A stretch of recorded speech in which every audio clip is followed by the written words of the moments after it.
Sejam bem-vindos, velejadores e velejadoras. Estamos aqui na Pousada da Armação, direto da capital da vela, Ilhabela. Mais um episódio do nosso podcast Sailingcast, com a produção da agência de marketing e produções Zion Produções e Marketing. Para você que quer fazer uma ativação de marca, quer fazer uma propaganda, quer criar o que você precisa para fazer o seu produto vender, contrate a Zion Produções e Agência. Ele falou para eu não falar produções, eu estou falando tudo e sempre sai alguma coisa assim errado, mas não tem problema, vai assim mesmo. Hoje eu estou aqui na Pousada da Armação, na Praia da Armação, na Ilhabela, com um convidado ilustre. Para mim, assim, é uma grande honra poder ter aqui hoje no Sailingcast com a gente Beto Pandiani. Betão, seja muito bem-vindo ao nosso podcast Sailingcast. Obrigado por aceitar o nosso convite. É um enorme prazer ter você aqui conosco. Obrigado, Alex. O prazer é meu. Muito bom poder falar sobre vela, viagem, vida, né? Que legal, Betão. Eu acompanho você bastante pelas redes sociais, os seus livros também. Eu tenho diversos deles, inclusive eu trouxe um dos meus aqui para que você depois... O Mar é Minha Terra. O Mar é Minha Terra, esse mesmo. Um livro incrível, super recomendo, né? Ele está prestes a virar um filme. Ah, é? Como a gente lançou em 2023, 2024, né, o Rota Polar, que foi o filme sobre o Ártico. Em 2022 a gente viajou pelo Ártico. E depois de fazer cinema e você vê o resultado numa tela grande, você quer continuar. E nós tomamos a decisão de fazer uma série das 8 viagens. Então, a gente está captando recursos agora com o Lei Rouanet para fazer 13 capítulos contando as 8 viagens, né? Miami, Ilhabela, Rota Austral, todas as viagens. Que incrível! E como tudo foi gravado, né? Mesmo que tenha sido gravado com, vamos dizer, uma qualidade diferente naquela época, mas tem muita foto. Uhum. Então dá para fazer um documentário muito interessante, principalmente porque tem muita história boa, né? Eu posso imaginar. Então tem muita história, são 8 viagens grandes, né? Não foram viagens curtas, né? Então, principalmente Miami Ilhabela, que durou 10 meses, né? Só Miami Ilhabela, que você que leu o livro aqui, você viu quantas histórias tem, né? Maravilhoso, maravilhoso. É incrível. Eu sou super fã seu e eu adoro te ver velejando quando a gente está aqui na Praia da Armação. Aqui, eu vejo você sair com o barco. Para mim é uma super referência. Eu adoro estar junto com você aí no mar. Vou ainda sair com você de barco alguma hora aí para a gente passear. Mas eu queria que você falasse para quem está nos assistindo, quem é o Beto Pandiani? Estou tentando descobrir faz tempo. Já viajei muito. Normalmente a gente se conecta, a gente responde a pergunta quem somos, dizendo o que a gente faz, né? Então, é difícil dizer quem somos, né? Ou quem sou, mas eu posso dizer, nasci em Santos, sou filho de um velejador italiano que velejava de Star na década de 30 na Itália. Velejava de uma classe chamada 6 metros, que é uma classe do barco clássico de madeira. Ele competia e meu pai, o Conrado, veio para o Brasil na década de 50 para construir a refinaria de Cubatão. E eu sou filho dele, da Ivonete, filho dele do 3º casamento dele. E eu nasci em Santos, cresci em Santos até os 9 anos, mas eu ouvia ele me contava muita história, né, sobre a vida dele como velejador. E quando ele era pequeno, ele me mostrou uma foto, que é exatamente essa foto aqui, dele velejando. Incrível essa foto. Tá tá num livro, né, dele velejando. E, bom, meu pai faleceu novo, né, e eu demorei para conhecer a minha família na Itália. E demorei para conhecer a história do meu pai também, né? Tem esse relato aqui. Tem esse relato aí, que é bem emocionante, inclusive. É verdade. E nesses anos que eu sonhava velejar e fazer uma atividade que, de alguma forma, me aproximaria do meu pai, né? Que era ser velejador, né? Eu demorei alguns anos para comprar meu primeiro barco, que foi justamente um Hobbycat 16. nunca imaginei que eu ia viajar num tipo de barco como esse, porque inicialmente, já com 14 anos, eu lembro de eu pegar ônibus e até o aeroporto comprar revista importada, porque na época só vendia no aeroporto, né? Para ficar comprando revistas que tinham relatos de viagem, fotografias de barco, né? Então eu sonhava dar a volta ao mundo um dia, ter a oportunidade, né? Você já sonhava com isso desde essa época? Desde os 14 anos de idade, né? E misteriosamente, né, acabei me apaixonando pelo Hobby Cat, e aí caí nas regatas e foram 10 anos competindo.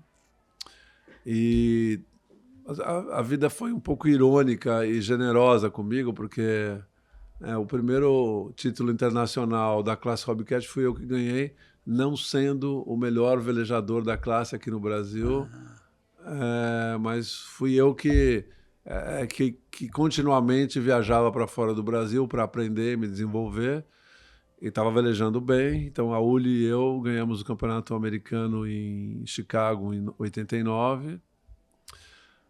Era a primeira vez que um estrangeiro ganhava o campeonato americano, né? Tanto bacana. é que eu não podia nem ser chamado de campeão americano, porque eu não era americano.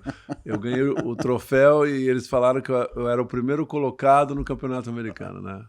Mas que o campeão americano era o segundo colocado. Mas, enfim, o vice-campeão americano. Mas, enfim, isso aí, para mim, mas isso acendeu uma luz, né? Esse campeonato foi importante, porque eu vi que se eu treinasse, se eu me dedicasse, eu podia ir além do que eu imaginava. E aí fiquei uns 2 anos imaginando que eu poderia fazer uma campanha olímpica, mas eu não sabia por onde começar. Sabia que era algo muito caro. Sabia que o caminho natural era ir para um tornado. Na época, o grande velejador de tornado na época era o Lars, né? E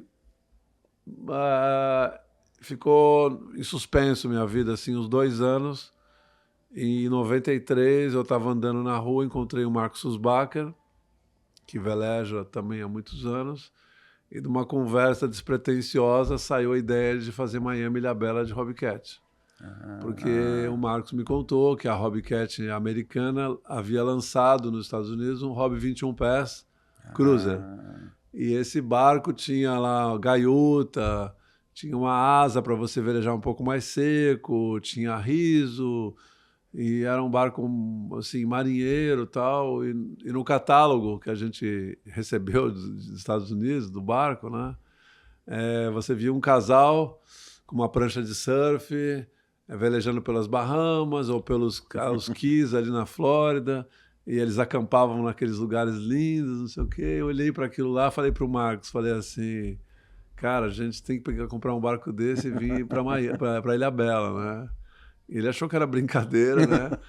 Mas a gente foi lá para minha casa, abrimos um Atlas e começamos a ver que não era tão difícil, porque o Caribe, né, da Flórida, que é uma península, até a Venezuela, é um colar de ilhas, né? E se você fosse pulando de ilha em ilha, você ia chegar fatalmente na América do Sul. E as 2 maiores distâncias não passavam de 200 milhas. E mesmo que fosse... O que auxiliaria você por ser uma embarcação estilo Hobby Cat, né? É um cabine. Hobby Cat. É um Hobby Cat. Não, Hobby Cat é a marca. É uma catamarã. É um catamarã. E o que chamou a atenção da gente é que um barco oceânico, ele passa longe de terra, passa longe de coral. É verdade. E o nosso caso, para o barco calar 1 metro, a gente podia dormir em qualquer praia, a gente podia chegar em qualquer lugar que ninguém vai. Então essa foi a primeira ideia, né, de pensar que o barco era interessante por isso. A gente explorar nas Bahamas muitos lugares que ninguém pensa em ir porque não quer bater a quilha, com certeza. Com certeza. Né? E no nosso caso, a gente podia dormir nas praias, que também era muito legal. E aí o Marcos, na época, trabalhava no escritório do Amir Klink. Ele fazia um estágio lá com o Amir e tal. E quando ele contou a história, falou, pai, o Betão, a gente quer fazer Miami Ilha Bela e tal. O Amir virou para o Marcos e falou assim, cara, eu tenho a coleção da National Geographic aqui no escritório e eu acho que eu li numa National Geographic, sei lá, de 1960, que o Humboldt, que foi um grande naturalista, fez uma expedição pelo Rio Orinoco. E então você pode subir o Rio Orinoco na Amazônia e sair no Rio Negro através de um canal chamado Caciquiara. Bom, a gente pegou essa National Geographic, fizemos um xerox, e era o que a gente tinha na época, apenas um xerox de uma expedição científica de muitos anos 1960. Atrás, e um atlas com um mapa que nem mostrava o Caciquiare direito. E, bom, eu sei que a gente conseguiu permissão do governo venezuelano, fomos para Brasília e tal, e a gente montou uma logística no achismo, né? A gente imaginava que tinha que ter um motor de popa, porque na floresta não tem como velejar. A gente imaginava que tinha que ter uma barraca, porque você não pode ficar exposto por causa dos insetos, chuvas. E por mais surpreendente e mais tosco que parecesse essa ideia, ela deu certo, né? Quer dizer, muita coisa aconteceu, né? Não foi assim tão simples, mas foi talvez a viagem mais espetacular das 8, porque você imagina numa época que não tinha internet, que não tinha... A GPS era a primeira geração, não tinha carta fluvial. A gente chegou no delta do Orinoco, que não é uma foz, é um delta com muitos canais, manguezais, assim, não tinha um lugar para você falar assim, aqui é a entrada do canal Macarel. Né? Foram índios que explicaram para a gente na entrada, e depois encontramos uma operação de petróleo venezuelano, aí conhecemos uns técnicos de petróleo que indicaram o caminho para a gente. Então, não tinha logística de abastecimento de gasolina. Onde você vai comprar gasolina para andar 5.500 quilômetros de rios? Nossa. Foram 75 dias, né? Eu não tinha como você saber nada. Você tinha um relato de 200 anos atrás de um alemão chamado Humboldt, que você leu aquilo lá. Mas, assim, o que foi assim, emocionante para todos nós, né? Observar aquela floresta durante mais de 2 meses e saber que o que a gente estava vendo, o Humboldt viu igual. Sabe? Isso foi a primeira coisa que me despertou, e isso perdurou, isso eu levei para a minha vida, né? Isso depois passou a fazer parte da minha rotina de pesquisar outros roteiros, né? Pegar roteiros históricos, ou de cientistas, ou de exploradores que passaram por lugares que estão exatamente como eles estão. Então, essa viagem, essa parte fluvial foi, assim, transformadora, porque a velocidade do barco era muito pequena, né? Quando a gente subia contra a correnteza, a gente andava mais ou menos entre 4 a 5 km por hora. E porque tinha muita corrente, né? Algumas vezes o barco parava porque ele não era capaz de vencer a correnteza. Então a gente tinha que trocar de lado da margem do Rio Orinoco. É um rio que você muitas vezes não vê o outro lado. É mais ou menos o tamanho do canal. Aqui. E nos 37 dias de Orinoco ele subiu 11 metros porque era a época das chuvas, da cheia. Então teve trechos que a gente navegou ao lado de copas de árvore. Porque ele saía do leito dele. Então era algo que eu nunca imaginei na minha vida acontecer, com crocodilo, com animais assim, muito exóticos. E eu penso hoje, né? A gente passou 3 dias num trecho que tinha fronteira com a Colômbia, que tinha conflito com a Farc, né? As forças revolucionárias da Colômbia, e era guerra. Então a gente cruzou uma guerra, sabe? Então acho que Deus realmente estava, sei lá, o anjo da guarda, a turma estava trabalhando ali, porque era corredeira, era roda-moinho, pedra pra caramba. E quando o rio é muito grande, né, assim, e você sobe ele contra a corrente, é muito fácil você entrar no afluente e não saber que você saiu do rio. Entendi. Porque como você está andando contra a corrente, você anda contra a corrente no afluente também. Quando você desce a correnteza a favor, você não tem como entrar no afluente, porque você teria que entrar contra a corrente. Contra a corrente. Então, teve um dia que a gente entrou no afluente e começou a achar estranho. Quando a gente ligou o GPS, a gente viu com pouca precisão pelo mapa de Atlas que a gente já não estava mais no lugar no Orinoco. Caramba! Então teve coisas assim incríveis, né? E a gente ia comprando combustível de mateiro, de índio, de fazendeiro, de barqueiro, do exército. Quando essas pessoas viam vocês assim passando por lá, o que eles falavam? Qual que era a reação dessas pessoas? Depende, né? Quando era a Polícia Federal venezuelana, os caras queriam extorquir a gente. Quando era mateiro, essas pessoas recebiam bem. Pessoas simples, né? Normalmente convidavam você para comer, perguntavam se a gente precisava de alguma coisa. Mas o interessante, essa viagem foi a viagem que me ensinou algo muito assim, relevante. Porque por mais que você faça um planejamento, ali, bom, na floresta a gente não sabia nada, mas o que a gente percebeu é o seguinte, quando você encontra, sei lá, aquele cara que mora naquele lugar, ele sabe muito daquele lugar no raio de 50 quilômetros. Essa foi a nossa conclusão. Mas ele dá muitas informações preciosas que não tem nenhum guia. Ele falou, olha, aqui tem esse problema, aqui tem corredeira, aqui tem isso, não sei o quê.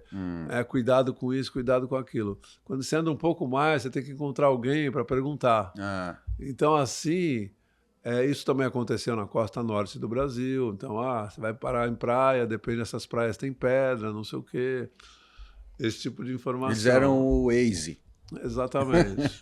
Eles eram o Waze da época. Para você ter ideia, quando a gente entrou no Brasil, a gente entrou no Rio, onde o Rio Negro passa a chamar Rio Negro, que é uma fronteira tríplice entre Brasil, Colômbia e Venezuela. E ali o rio chama Guaínia, aí ele passa a chamar Rio Negro quando entra no Brasil. E dali para baixo, até São Gabriel da Cachoeira, me lembro umas 200 milhas, o rio ele desce muito. Então tem pedra descida, então a gente não sabia que era assim. E a gente parou num lugar para comprar gasolina e era uma família que morava num lugar e veio um cara falar assim, vocês estão descendo para São Gabriel? Estamos. Eu posso pegar uma carona com vocês? Aí ele falou assim, inclusive eu sou barqueiro e eu sei de todos os lugares do rio que tem pedra. Eu falei, puta, sobe. Se não fosse esse cara, a gente tinha destruído o barco. É mesmo? Porque o cara falava assim, não, o barco, quando está a favor da correnteza, você não tem como voltar. Você vai embora. Então, se é para passar para o lado da margem esquerda, que tem menos pedra, né? Imagina você reparar com um degrau de 1 metro, com pedra, né? Um motor de popa, vai arrebentar o barco. E aí ele foi nos guiando, era como se fosse era como chama aqui os navios entram aqui no porto, tem os práticos, os né? práticos. Ele era um prático que a gente, na verdade, encontrou. Que bacana, hein? E quando chegou em São Gabriel da Cachoeira, é o trecho que o Rio Negro que é mais estreito. E aí, cara, tem uma cachoeira. E a gente teve que descer. E tem isso filmado, é impressionante. E o cara explicou como que a gente tinha que descer, não sei o quê, e deu tudo certo. Então, muitas coisas aconteceram nesses 289 dias de viagem, né, de Miami e Ilhabela. Depois, Belém Natal foi vento na cara, né? Porque para quem vai hoje andar de kite, né, naquela época nem existia isso, 94, sabe que os meses bom para kite é setembro, outubro, que é 30, 35.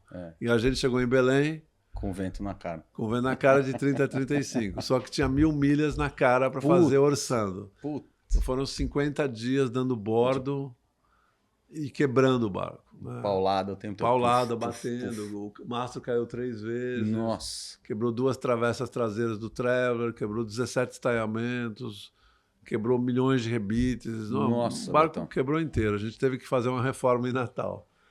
Mas chegamos, né? E eu me lembro que teve um dia que a gente dava um bordo para fora, um bordo para praia, um bordo para fora, um bordo para praia. E tinha um pescador andando na areia. A gente só caía no pescador, ou seja, a gente estava andando no caminho, na velocidade do pescador. Vamos botar o barco na carreta e vamos levar para a praia, né? Que dava 4 km por hora. Dá aquele ânimo, né? Ver isso acontecer quando a gente olha para a costa e não... muita correnteza, né? E depois, muitos anos eu li um guia náutico americano que considerava aquele pior trecho do mundo para navegar. É mesmo. Que assim, falando assim, nunca navegue, se você vai para a África e volta, porque Para poder fazer, para não precisar passar por não aí. passar por aí, porque é raso, a onda é curta e quando o venta muito, ela é curta e alta. Como o barco é muito rápido, ele passa a primeira, daí ele desce aquele degrau, bate. E aí a outra já vem com o barco destrói o barco. Dói. Doía o fígado, o rim, posso doía imaginar. tudo. Eu tava pondo a teste mesmo o barco, testando todas as peças possíveis. No barco. Trapézio, na asa, quer dizer, era exaustivo, né? Risado. Mas a gente chegou. Você é aventureiro, Betão? Não. Eu sou conservador. Eu brinco que aventureiro é quem mora em São Paulo. Você não é uma... Essa pergunta é Não, é porque essa pergunta pode ser pejorativa. Não, não é. É porque, assim, na verdade, por que eu pergunto isso, né? Porque uma vez eu vi o Amir falando que ele não é aventureiro. Eu acho que eu não sei. Mas é no sentido pejorativo, né? Aventureiro no sentido de não ser um enlouquecido que sai despreparado. Mas a palavra aventura é uma palavra linda, né? E talvez estar vivo é uma aventura, né? Se a gente for pensar assim. Mas eu não sei, eu não me considero navegador, porque eu não sou navegador, eu sou um velejador, mas eu gosto da exploração, né? Acho que hoje eu estava conversando, eu dei uma aula para o Thiago, hoje a gente velejou até Ubatuba e na conversa acho que eu falei para ele que assim, o que me atrai viajar e escolher os roteiros que nós fizemos, as 8 viagens, é pensar em fazer viagens onde poucas pessoas foram. Não muito pelo ineditismo, mas pela surpresa de você ver algo novo. Só que, conforme a tecnologia foi avançando, as coisas foram perdendo um pouco de graça, né? Foram perdendo um pouco de... Sabe, essa viagem, por exemplo, Miami-Ilhabela, a gente não tinha ideia como era o Orinoco. Não tinha Google, não tinha nada. Você viu o livro do Humboldt, tinha desenhos. Então, antes da viagem, você dormia pensando, sabe, imaginando como ia ser aquilo, sabe? E quando você entrava, era uma surpresa. Hoje, a pessoa viaja no Google Earth, no YouTube. Se você botar hoje lá Orinoco, tá cheio de imagem de barqueiro andando na Venezuela. Será que a pessoa até chega a desistir, de repente, fala, putz, é melhor nem ir, porque quando... Olha, porque quando a gente não sabe, o desconhecido pra gente... Mas agora no Ártico, o Igor e eu, a gente descobriu um lugar desconhecido. Porque a gente viu coisas que a gente não vê na internet. Porque mesmo já tendo visto, antes da Rota Polar, muitas imagens, a gente viu lugares que eu nunca havia visto em nenhum vídeo. De novo, nosso barco é muito pequeno, a gente vai nos lugares que ninguém vai. Os barcos grandes, por ter autonomia e ter um jeito diferente de velejar, eles não vão pensando em escalas. O cara fala, vamos fazer 2.000 milhas e pronto. Então, eu acho uma desvantagem enorme. Ou, sei lá, o nosso barco tem por ter essa limitação, ele faz uma viagem mais exploratória. É difícil passar alguma coisa despercebido, porque a gente vai procurando lugar para se abrigar, né? Tanto é que a melhor imagem do filme do Rota Polar é um lugar que a gente parou, porque a gente sabia que ia ter mau tempo, 2 dias depois, e a gente olhou na carta que tinha uma baía abrigada chamada da Baía Leopoldo, vamos para lá. Chegamos lá, tinham 250 baleias belugas. Uau. Né? E nem os canadenses sabiam que era um lugar que tinha, porque ninguém para nesse lugar. Né? Dado o tamanho das embarcações, né? Que eles costumam usar, diferente. Elas viajam com uma outra mentalidade, né? Tem que passar rápido, tem que sair daqui. Aqui é um lugar que o barco de oceano não pode entrar, não dá para ficar exposto, né? Vai mau tempo, o nosso barco entra em qualquer buraco. Então isso é uma vantagem pelo fato da gente ser mais vulnerável, né? Então as viagens são exploratórias. Então quem é que fez olhando a costa de Belém ao Cabo Horn e olhou todas as praias de frente? É difícil alguém ter feito isso, né? E nós fizemos por necessidade, né? Não não porque a gente tinha esse objetivo, mas acabou que isso trouxe para a gente como se diz assim, você grava você passa a entender aquele litoral de uma forma diferente, porque o nosso barco anda, bom, todo barco anda devagar, mas você está velejando muito próximo da Patagônia da costa e você vê uma ponta lá, Cabo Virgem, não sei o que lá. Aí são 6 horas para chegar no Cabo Virgem. Quando você chega lá, tem uma outra baía gigante, um farol, não sei o quê. E aí no final do dia você para numa praia para acampar, põe o barco para cima, tá cansado, escreve o diário e você vai fazer o relato, né? E o relato do barco à vela, ele tem uma coisa interessante, porque quando você entra no avião e o avião fecha a porta e você decola, você não viu o caminho. Você chega do outro lado do mundo, como que você vai saber o caminho? Não sei, ficou dentro de uma lata de sardinha. O barco à vela é como uma bicicleta. Você vai olhando a paisagem. Só que a paisagem no mar é um pouco diferente, né? Você vai avistando referências de terra, no nosso caso. E aquelas distâncias são percorridas de uma forma que a velocidade é humana. Podia ser uma pessoa correndo, andando, caminhando, andando de bicicleta. Então, o fato daquilo lá ter... sei lá, você velejou 10 horas, andou 60 milhas. Chegou cansado, aquelas 160 milhas foram sentidas, foram percebidas, né? Ela teve uma relação com o teu esforço físico. Isso é um registro de que aquela distância ela tem uma correspondência a uma dificuldade física. Então, eu estou te falando isso porque isso traz uma sensação de que você compreendeu aquele tamanho, porque você viveu aquela distância. E aí você vai somando até que você faz América do Sul. Então, se você tiver uma boa memória, ou ler os seus diários e olhar tudo aquilo, você começa a perceber qual que é o tamanho da América do Sul. Você sente. E eu tive uma noite no Pacífico que na travessia do Pacífico a gente não dormia muito, mesmo no turno de descanso, porque era um lugar desconfortável, o barco pulava muito, você dormia, acordava, e às vezes a gente ficava meio num transe, você não sabe se o que você estava pensando foi um sonho ou se você estava delirando. E teve uma noite que eu estava sem conseguir dormir e eu comecei a lembrar da Rota Austral, que foi a viagem da Patagônia, e da Miami-Ilhabela. E por isso que eu falei de Belém ao Cabo Horn.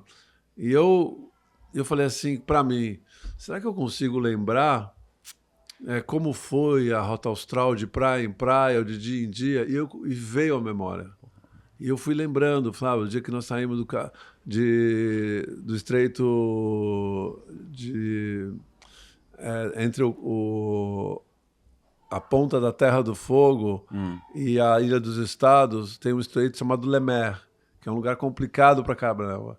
E eu lembro o que aconteceu naquele dia, que soltou um estaiamento, a gente parou numa praia e comecei a lembrar de tudo que foi acontecendo, até chegar em Belém. E aí, nesse dia eu tive a sensação de que eu sabia o tamanho da América do Sul. E aí, assim, eu projetei na minha mente as proporções do nosso globo, quanto representa a América do Sul no nosso globo, América Central. Eu cheguei no tamanho da Terra. E o sentimento que eu tive, Alex, é que a gente mora num lugar muito pequeno. Mas é muito pequeno. Porque às vezes a gente pensa que esse lugar é grande, mas é muito mais pequeno do que a gente mora. Porque é uma percepção, na verdade, né? Só que, como eu atravessei também o Pacífico, o Atlântico, e foram 72 noites, não sei o quê, eu falei, pô, é muito pouco tempo para você dar a volta ao mundo. Numa coisa que anda devagar. Então, que o mundo é complexo. Tem muita gente, mas o lugar é pequeno. E isso me deu, assim, até uma coisa assim, uma preocupação dessa coisa do meio ambiente, de que realmente é muito fácil estragar esse lugar. Não é que a gente está num lugar que os recursos são ilimitados, que as coisas não acabam nunca. Não. As coisas podem acabar rápido. Você teve a real sensação do que é aquilo, porque você viveu aquilo, você esteve nos lugares. Sim. E você sentiu, é o que você falou, porque a gente não entra na cabine, sabe? A gente não se desliga do mundo. A gente fica no mundo o tempo todo. Se está chovendo, nevando, fazendo calor, você está olhando a água passar. É de noite, é de dia, é de tarde, aquela água, o barco está surfando, está batendo. Você está vendo aquela água todo o tempo, você não tem descanso. Você fica até tonto de tanta água passando. Você vê, E isso te cria uma intimidade com uma... Você não se sente a parte do mundo, da natureza, sabe? Depois de um tempo, eu brinco que eu, sei lá, eu acho que vou ter que começar a escama, né? Tanto tempo molhado que você começa a achar que vai ter escama. Mas o fato da gente ficar desconfortável, assim, isso desaparece. Normalmente, 7 dias depois, desaparece o desconforto. Hoje mesmo eu estava velejando, eu falei, puta, como é que eu velejei? Sei lá, 4 horas e pouco, fiquei cansado, né? Não estou velejando todo dia. E tava um sol forte também. O barco balançando, você está segurando o barco, não sei o quê, o barco aderna.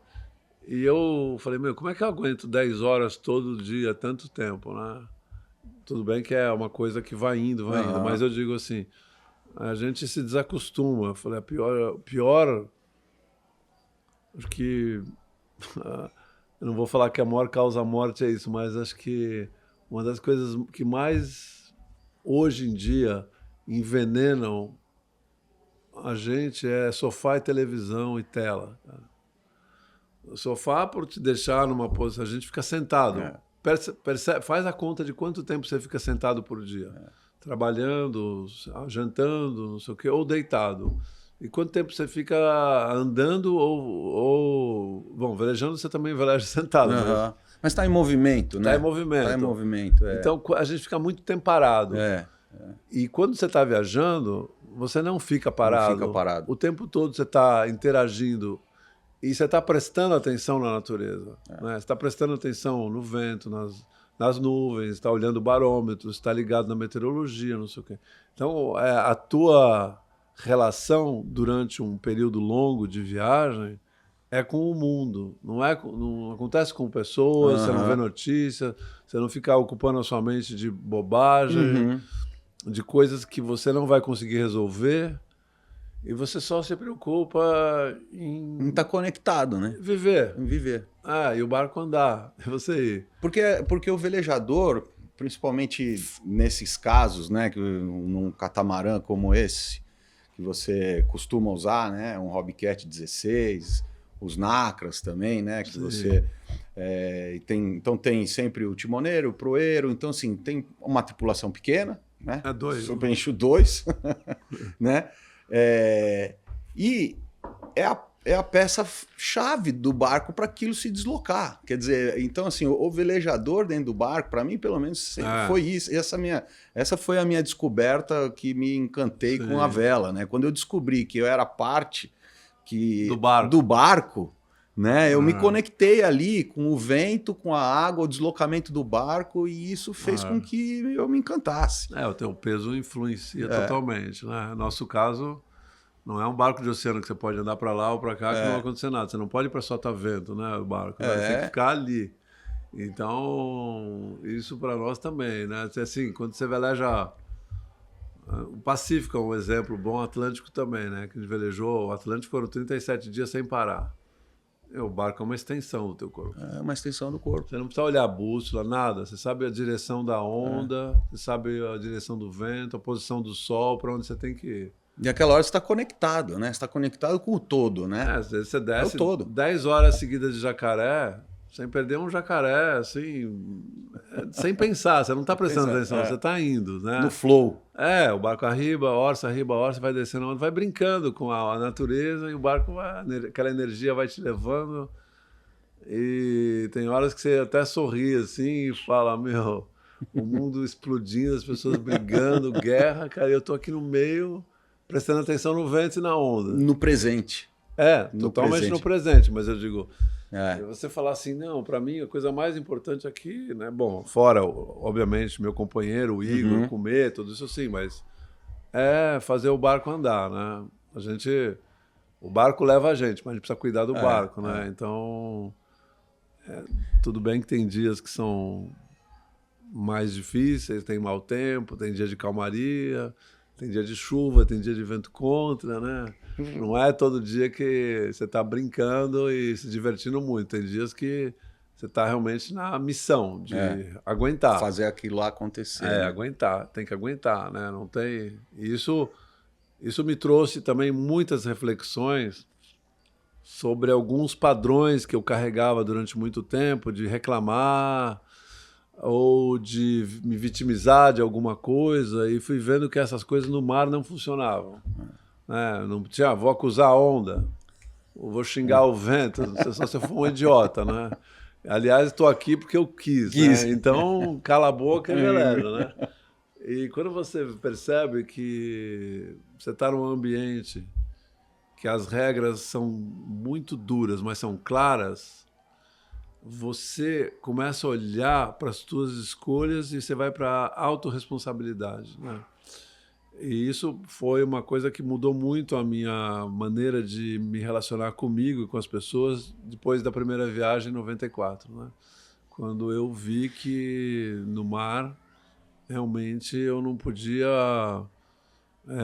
falar besteira, ficar criando desculpa para um eventual fracasso. Eu tinha que me responsabilizar se a viagem não desse certo, se o barco quebrasse, afundar, sei lá.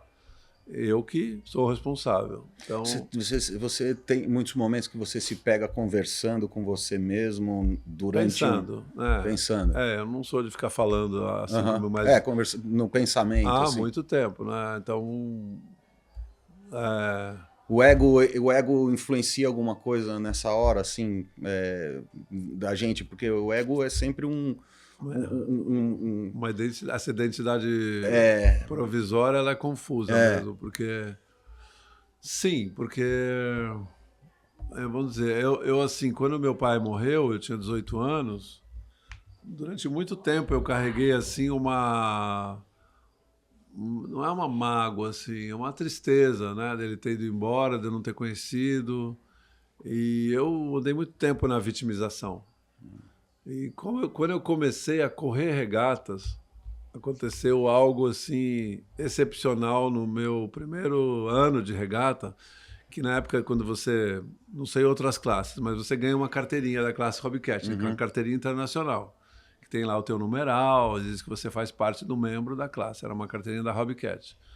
E eu tinha essa carteirinha, obviamente você adora receber essa carteirinha, né? E ela ficava na minha carteira, né? E demorou para eu entender, mas sei lá, uns meses. Quando eu olhei um dia a carteirinha, tinha uma frase bem no rodapé embaixo, que era um lema da Hobbycat, que dizia assim: seja humilde na vitória e curioso na derrota. Cara, essa frase, ela despencou fichas e fichas em mim. E eu velejava no Clube Municipal em São Paulo, e obviamente, por ser um clube municipal, os melhores velejadores não eram de lá. Eram todos do ICSA ou do Paulista, eventualmente do Clube de Campo. Mas os melhores eram do ICSA. E quando acabava a regata, cada um ia para o seu clube. E a resenha no meu clube, a conversinha lá depois, que são meus amigos até hoje, que eu adoro, era sempre assim: meu, se aquela rajada não tivesse vindo, eu ganhava a regata. Se não fosse aquela rondada, era C. Uma hora eu falei assim, cara, por que as coisas certas acontecem com o cara que sempre ganha a regata, né? Na época era o Pink, o Bocciarelli e tal, o Dan.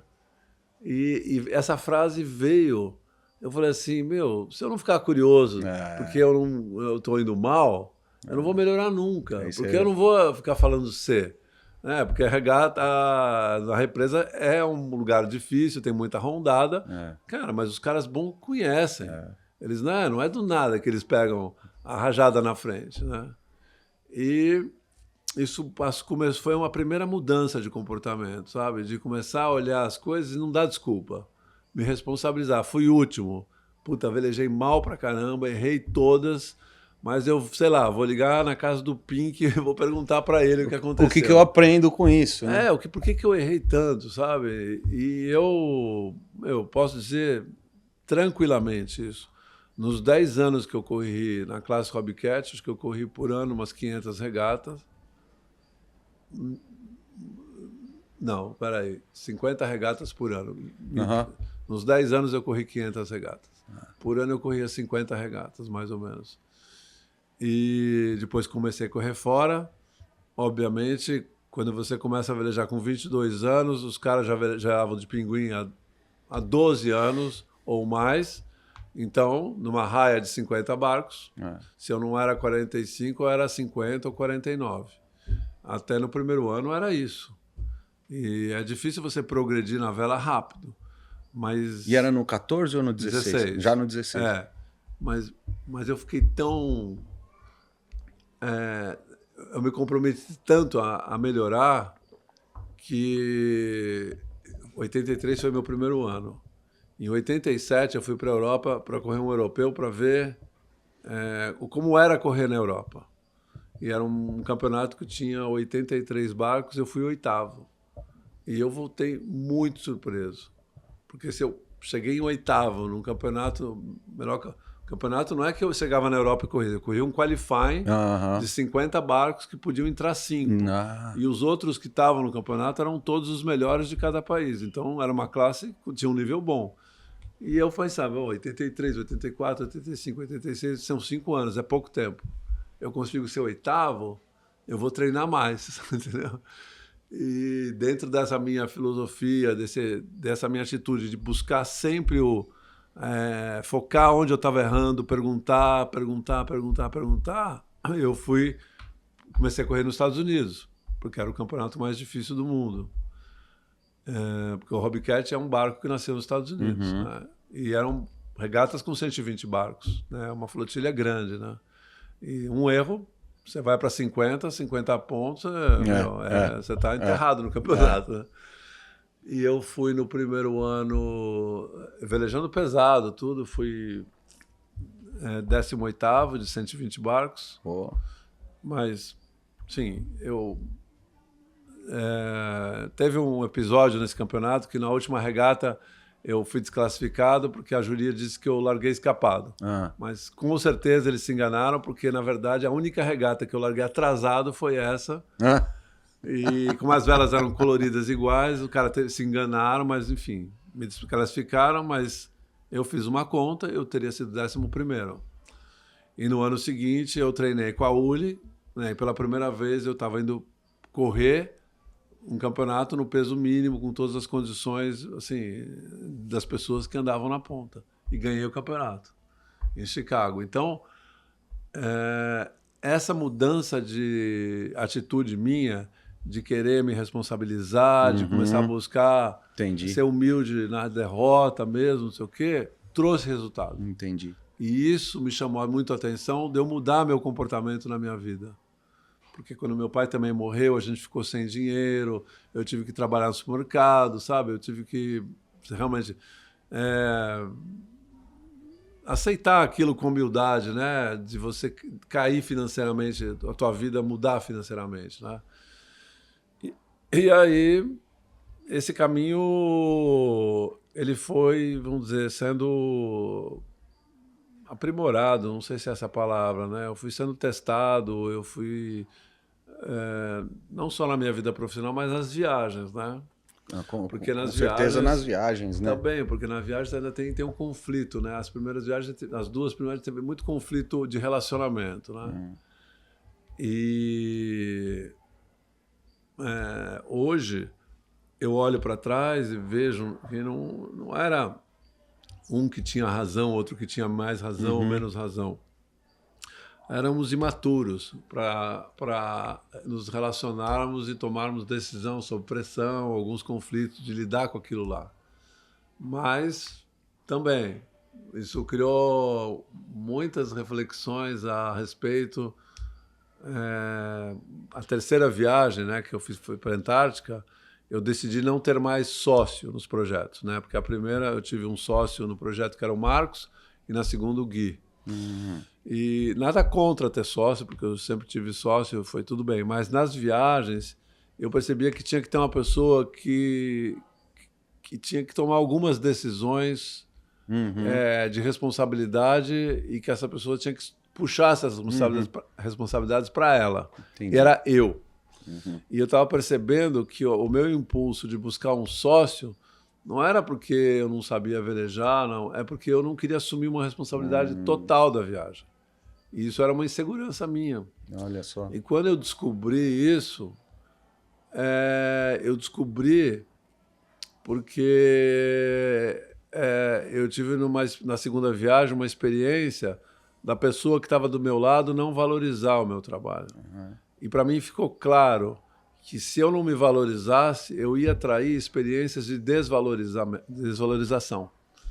Que interessante. E aí, quando eu vi isso, eu falei, não, mas não é... A pessoa está no direito dela de ser desse jeito. Eu que estou atraindo esse tipo de companheiro, que não são pessoas nem más nem boas, não tem julgamento sobre isso, mas eu estou atraindo essa experiência de não ser valorizado porque eu não me valorizo, porque eu não estou olhando o meu valor.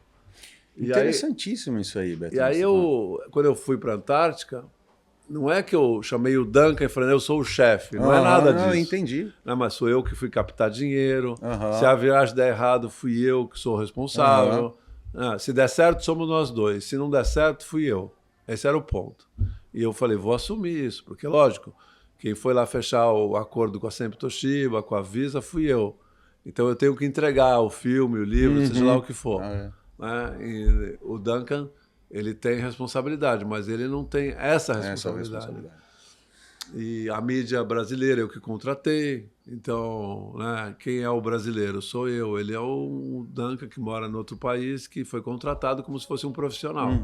Então, aí minha vida mudou totalmente. Ela deslanchou, porque parece que eu dei um sinal assim, para o universo, falou assim, não, agora eu virei homem, assim, no sentido... Acabou a brincadeira de você assumir, né? De me esconder atrás de alguém. E se der errado, eu assumo que fui eu que fiz isso. Cara, isso é incrível, porque assim, uma pergunta que eu deixo pra gente mais pro final na verdade, você já respondeu. É assim, o que a vela, a experiência da vela, o mar, né, transforma a vida da gente. Muito. Então, você falou aí cada coisa, mas fica a pergunta para você, se quiser. Nas viagens, já falei isso algumas vezes, né? Por exemplo, o que eu aprendi intuitivamente, né? Rota Austral, éramos 2 barcos, 4 velejadores. Teve um certo dia na Terra do Fogo que tinha lá, sei lá, uns 25, 30 nós. Era favorável o vento. Era um vento que eu me sentia seguro, risando o barco, tranquilo, velejava muito bem, sem problema nenhum nesse vento. Era o vento que teve hoje aqui, mais ou menos. E a gente estava atrasado no cronograma. E era uma oportunidade de andar muito. Era um dia que a gente podia fazer umas 80 milhas. E nós estávamos em 4. Aí a gente fez uma resenha ali na praia. Vamos sair ou não?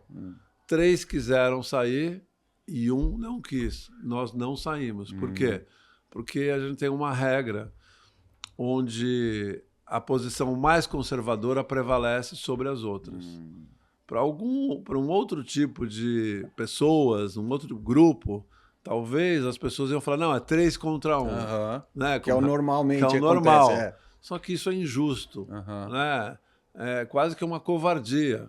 Porque, por que esse cara não quer ir? Pergunta isso. Bom, ele não está se sentindo seguro, não está se sentindo bem. Como é que você vai obrigar uma pessoa a fazer uma atividade esportiva de um grau, um risco, né, bem alto, né? Uma coisa muito diferente, né? A gente está num lugar frio, o vento pode ir para 40? Pode. Então, isso foi algo interessante de você, quando está numa equipe, você tomar a decisão pensando nos recursos que cada um tem, né? Você conhecer bem o teu companheiro, no caso, os companheiros, né? Isso hoje em dia é o Igor e eu. Nós nos conhecemos muito bem. Então, para nós, a gente não precisa nem falar. A gente já sabe o que a gente faz, porque já fizemos 3 viagens juntos, mas naquela época aquilo era um aprendizado grande. E quando eu veio a terceira viagem que eu fiz para a Antártica com o Duncan, já era um cara que eu havia feito. Ele entrou na Miami Ilhabela, em São Bartolomé, e foi até Ilhabela. Quer dizer, eu viajei 7 meses e meio com o Duncan, né? Então, nós também nos conhecíamos muito bem. E eu sabia muito bem que eu estava de um lado de um cara fisicamente forte, mentalmente forte, e que eu confiava 100%. E que eu também sabia que ele confiava em mim. Mas o Duncan, ele tinha características diferentes da minha. Então, o Duncan é engenheiro, ele na época já havia feito uma campanha olímpica de tornado, ele estava velejando num nível melhor que o meu, do ponto de vista técnico, né, de um catamarã. Então, algumas decisões que nós tínhamos que tomar, o Duncan, a opinião dele tinha um peso maior que a minha opinião, né, na minha percepção. Então, nesse sentido, como eu falo, quando você lidera uma equipe, não tem necessariamente você respeitar uma hierarquia achando que por você ser a pessoa que você tem que prevalecer. Não, ao contrário, se você é a pessoa que está liderando aquela expedição, você tem que ter a sensibilidade de, daquela equipe que você montou e convidou, confiar que o que aquela pessoa está falando é o certo, né? Se fugir do teu campo de conhecimento, você tem que confiar, porque você chamou aquela pessoa. Tanto é que no Rota Polar, não sei se você assistiu o filme, o Igor fala no começo o seguinte, né? Que ele era filho do Oleg, ele não era o Igor, porque o pai dele era como o Pelé, né? Um dos maiores exploradores polar. Ah, quem é o Igor? Ah, o filho do Oleg, o filho do Oleg. Ele cresceu ouvindo isso e ele queria ser o Igor. E quando eu chamei ele para fazer o Pacífico, ele, alguém enxergou que eu não sou o filho do Oleg, apenas. É lógico que ele é o filho do Oleg, mas ele é o Igor. Ele tem as características dele, claro. Né? Ele tem características que o Oleg não tem. Né? O Oleg era um cara completo, mas tinha um gênio muito forte. O Igor é completo e tem um gênio muito bom. Então, apesar de eu amar o Oleg, eu prefiro viajar com o Igor. Né? A gente combina muito, né? E foi interessante, porque quando eu dei para o Igor a oportunidade de cuidar da parte técnica do projeto, porque a gente foi para a Europa juntos para comprar um barco na Bélgica, um catamarã francês que estava na Bélgica, de um amigo meu que é holandês. E a gente foi lá analisar o barco, conversar com o Hans e tal, e decidimos comprar o barco, trouxemos o barco para cá, para a ilha, e aqui a gente reformou o barco para adaptar ele para atravessar o Pacífico, né? Então, obviamente, o Igor tem muito mais conhecimento, porque ele é engenheiro e matemático. Nasceu num barco que o pai dele construiu. Vive no barco. Quer dizer, como é que eu vou querer dizer que eu sei mais que o Igor sobre resistência de material? Isso é uma coisa que o cara faz engenharia e ele estuda. Né? Eu sei uma porção de coisas que eu aprendi na prática, olhando. E nessa hora as experiências se somam, né? Eu velejo melhor que ele do ponto de vista da sensibilidade do catamarã. Mas ele é um cara do mar, ele é um navegador, diferente de mim. Então, o Igor, nós dois somos intuitivos. Eu sou muito mais assim, falar, Igor, tem que risar agora, porque eu sinto que vai aumentar o vento e eu sei que estamos no limite. Agora talvez ele já saiba, mas o Igor fala, se você está falando, vamos risar já. Sabe? Ele não discute.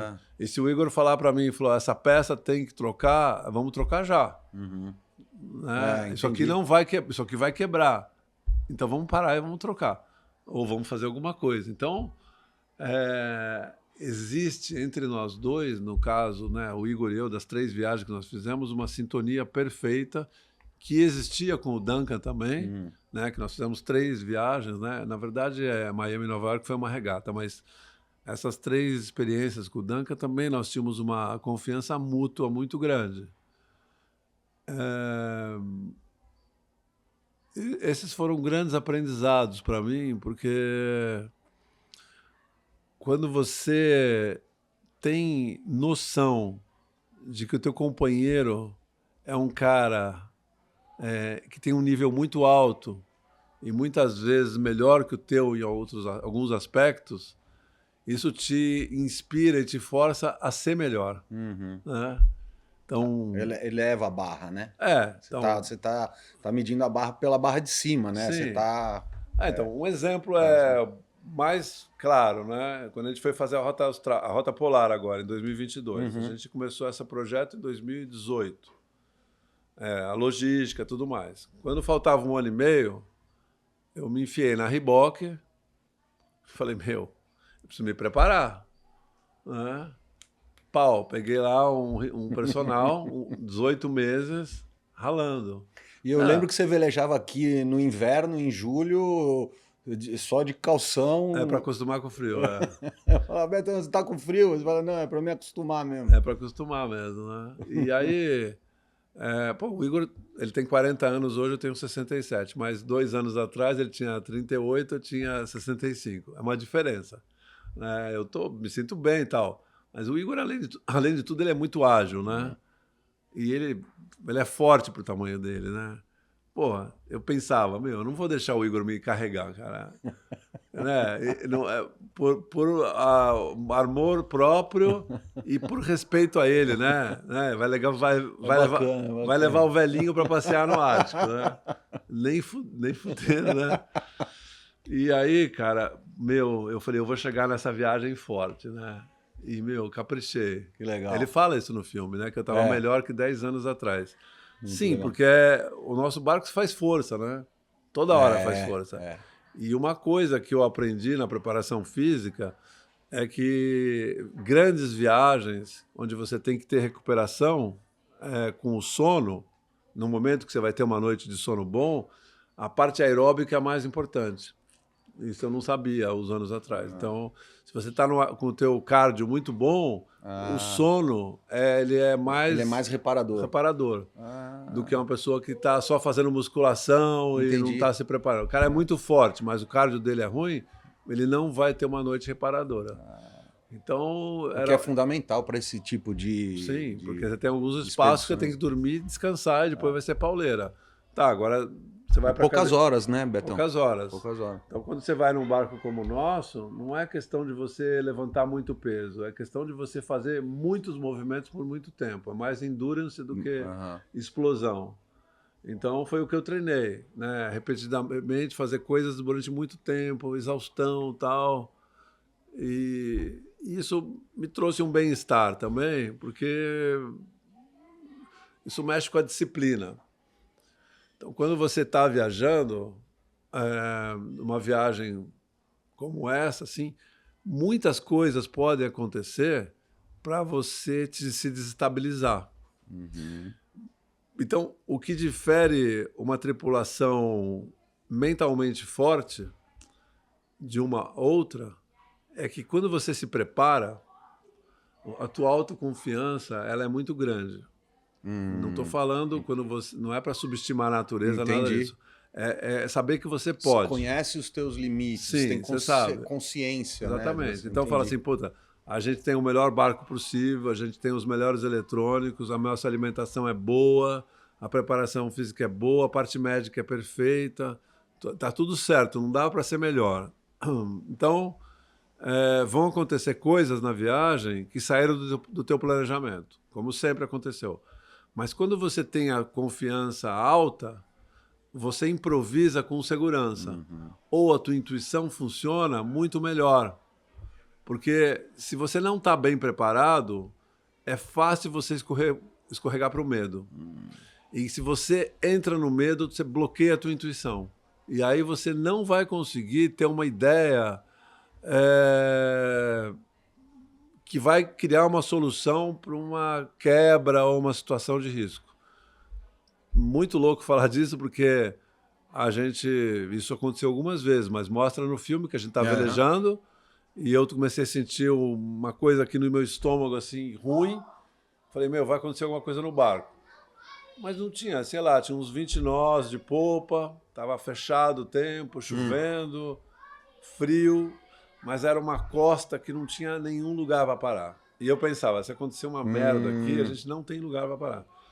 Eu falei, por que eu estou pensando isso?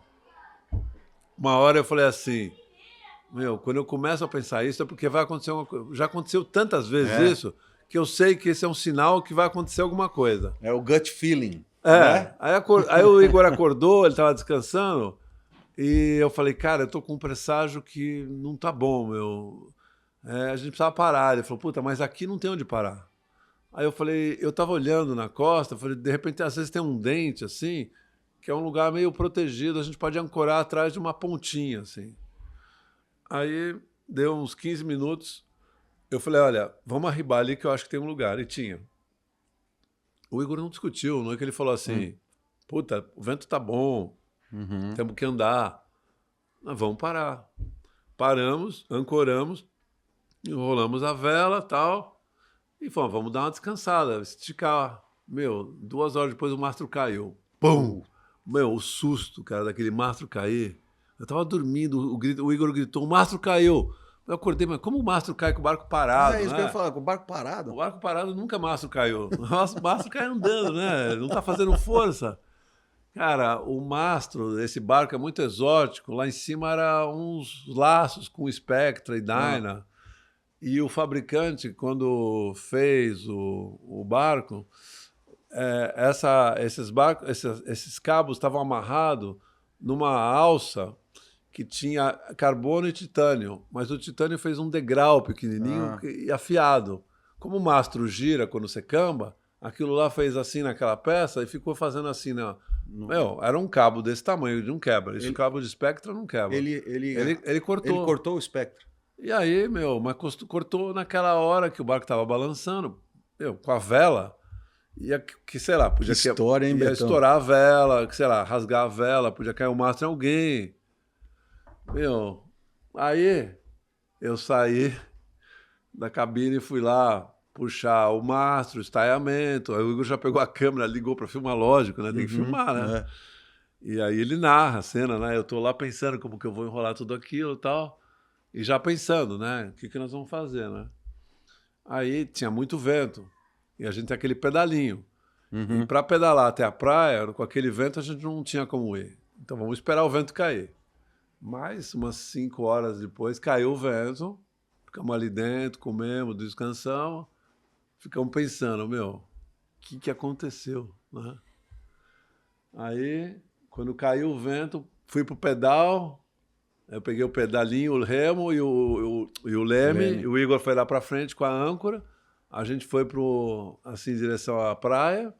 Quando chegou lá, já ancoramos, puxamos o barco de ré, levantamos e botamos ele de proa. E por felicidade, não vou falar sorte. A praia era uma praia assim. Então, para você botar o mastro para começar a subir, era favorável. E esse era o primeiro barco que a gente tinha, que a gente tinha um sistema de içar o mastro sem uma grua. E aí a gente saiu com a arma para fazer, a gente tinha uma arma por causa de urso, né? Tinha uma falésia atrás, a gente foi dar uma espiada para ver se não tinha urso, né? A gente olhou, revisou a área, viu que não tinha nada, deixamos a arma do lado e começamos a operação para subir o mastro de novo. Descobrimos, né, o Igor descobriu a causa, e aí, depois de 3 horas... Impressionante, hein? 3 horas e meia depois, o mastro estava perfeito e a gente continuou a viagem. Aí ele fez um reforço, e quando foi 1 mês e pouco depois, a gente estava em Joehaven, que era o último trecho da viagem, a gente ia sair. Eu falei, Igor, cara, a gente não olhou mais aquilo lá. Eu vou te adriçar lá para cima, você não quer dar uma espiada? Ele falou, boa. Chegou lá, estava quebrando de novo. De novo, mesma situação.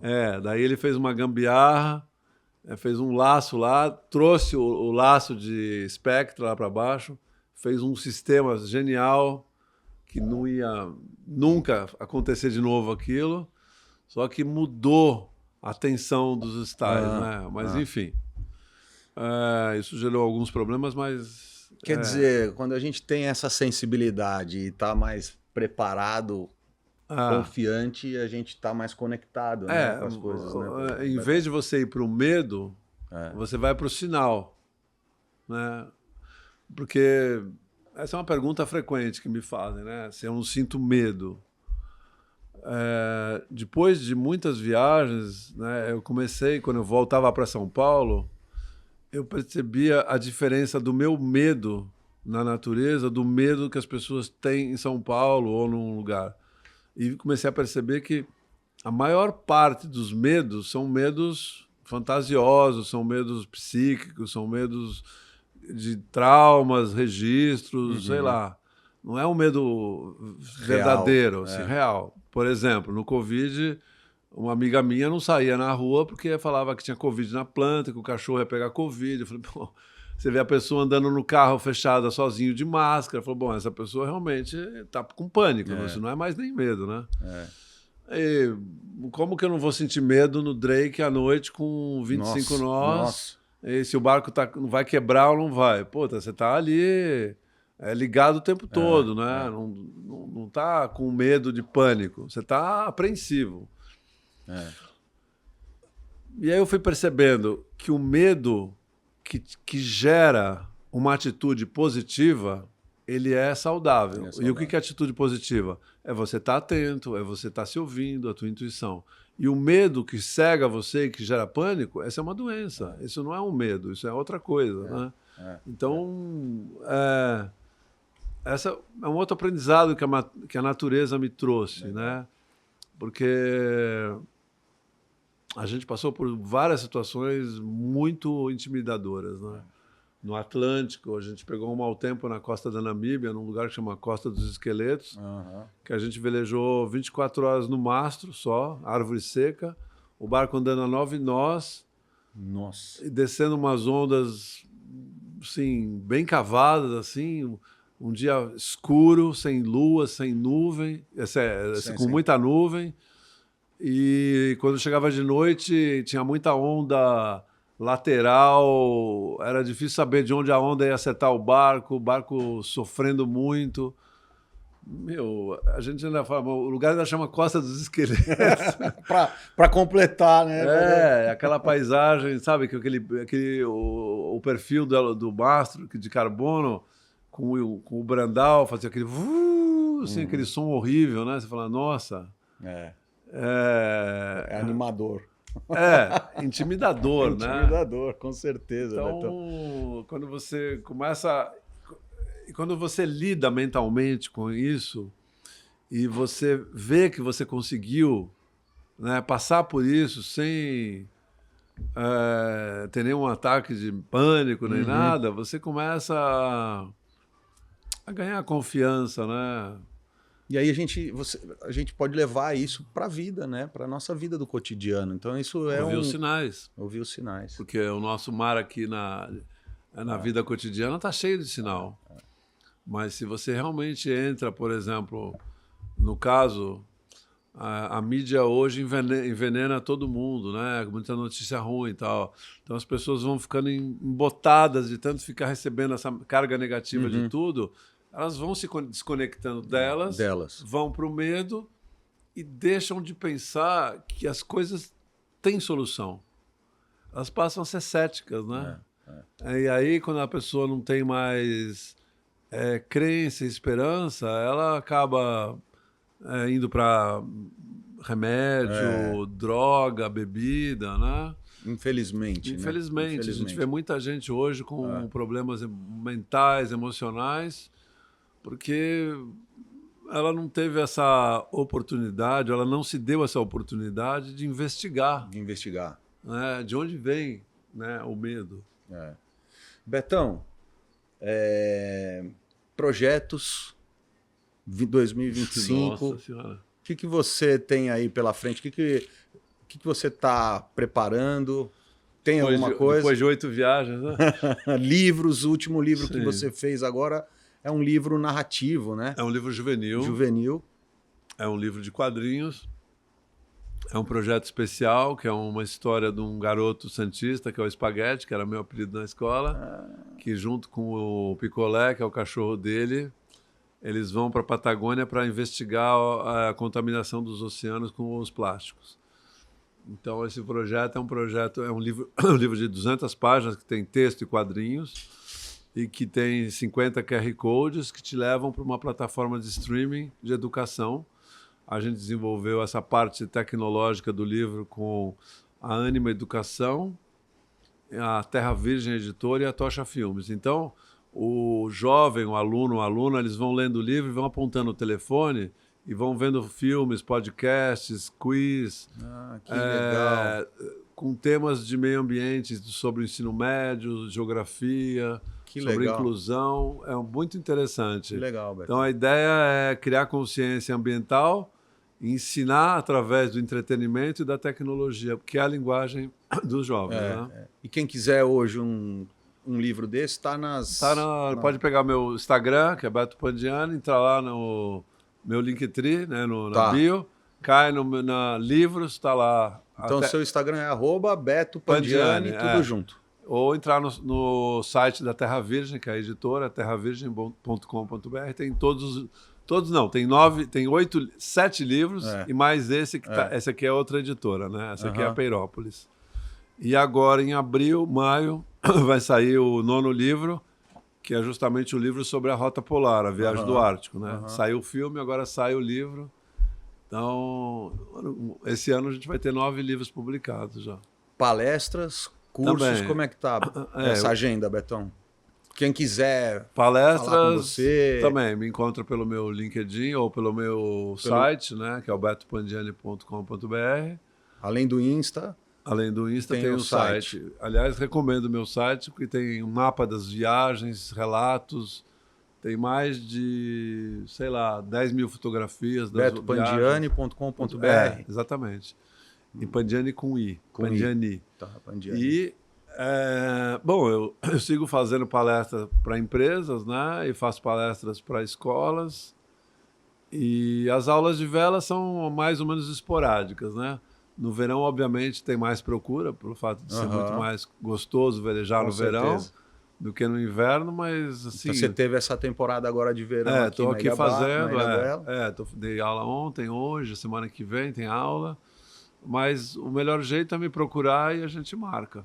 Maravilha, Betão. Poxa vida, eu fiquei muito feliz aí de ter você. Obrigado. Aqui no Sailingcast. A gente fala muito e não fala nada, porque é tanta história, né? Não, então, eu já sei que assim, num único episódio não dá pra gente conversar, Betão, porque você tem cada história, e das que eu conheço aqui, a gente nem falou, tem tanta coisa bacana aí. Eu tenho um recorde, 6 programas #Sal. É? Você fez 6? É, porque 6... E não é o suficiente ainda. Não, porque... dá para saber. Não, já tá bom. Não falamos tudo, mas pelo menos quem consegue ver, olhar o meu site vai ver que tem muita viagem, né? Bom, tem tanto livro, né? Hashtag do Adriano. Adriano, né? Bem legal também. Muito bacana o trabalho que ele faz. Trabalho dele.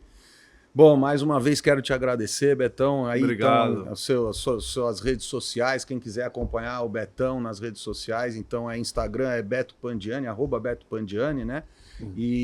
Ou então no site @betopandiani.com.br. Venha fazer uma aula de vela com o Betão aqui na Ilha Bela, é uma experiência. Porque é uma de vela. mistura de aula com experiência, né? E aí ele conta as histórias no meio da aula. Preparação, logística. Né? Bem legal, bem bacana. Como que você consegue viajar tanto tanto é que tem 2 slogans das viagens, né? O primeiro é viagem leve, viagem longe.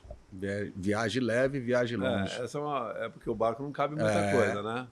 E isso você acaba trazendo para a tua vida pessoal. A gente aprende a se despojar, né? Exatamente, coisas, não ficar arrastando corrente. E a outra é que a gente pode ir muito mais longe do que a gente imagina, com muito menos do que a gente sonha. Olha só. Então fica aí essas duas mensagens incríveis do Betão aí. Eu agradeço mais uma vez o seu tempo. As portas do Sailingcast sempre estarão abertas para você, sempre que você quiser trazer alguma novidade, falar alguma coisa com a gente, com certeza teremos outras conversas. Vai ser um prazer. Muito obrigado. Obrigado, Alex. Obrigado você que está nos assistindo até agora. E tudo isso acontece, eu falo, porque o vento nos conecta. É isso aí, uma força invisível. É isso aí. Até a próxima. Obrigado, pessoal.